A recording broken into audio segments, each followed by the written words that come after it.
Hello, hello. I come to you from Merida, Mexico. This is my little morning altar. I just finished teaching an introduction to day 9 of our 28 days of Radical Self-Care Roadmap. It's an online program that I teach. I also teach another one coming up in September.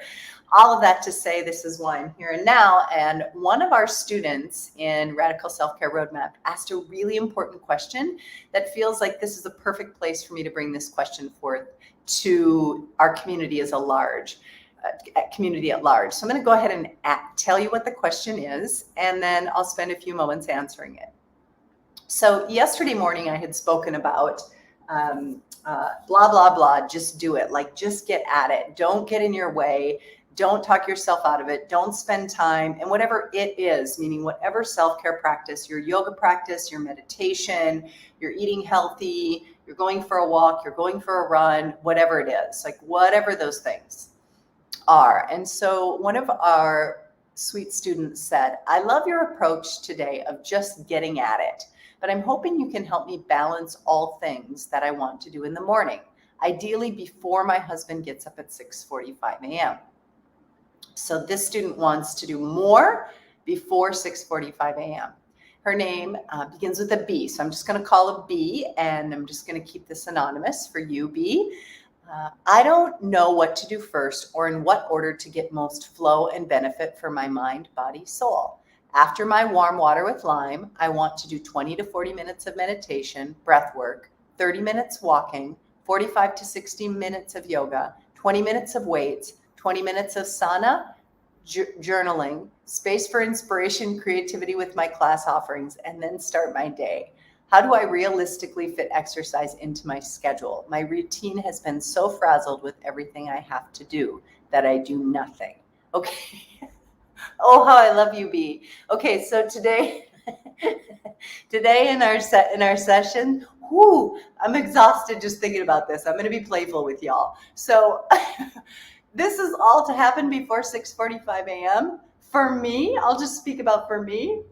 Impossible. I can't do all those things before 6:45 a.m. If you can do it, we need to canonize you. It's time for you to be a saint. Right? And plus, if you can do all these things, you don't need to meditate and do yoga. You're already enlightened.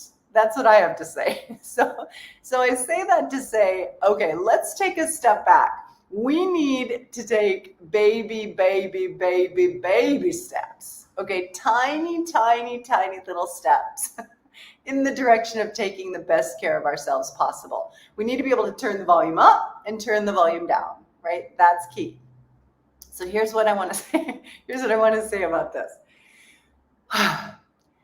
Rhythms of nature, right? Cycles of nature, depending upon time of year, depending upon daylight.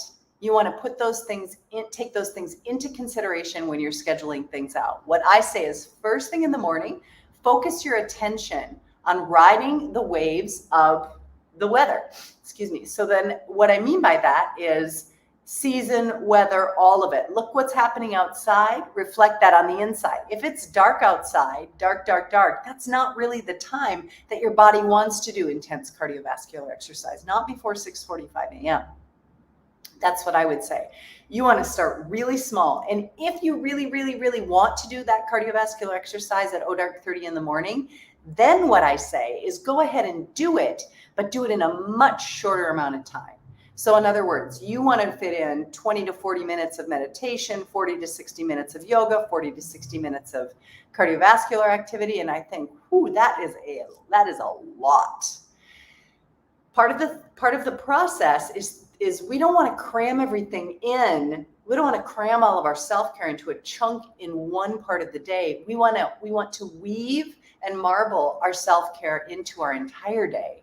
That's self-care. It doesn't work to dump it all into just a few moments of time, even if it's 2 hours early in the morning. So what I would do, if it was me, and you just have to try this on for yourself, that's the practice. Look at the things that you want to do and let there be smaller components of that, as if to say, in the morning, if what you want to do is to rise and you do your hot water and your lemon, that's number one.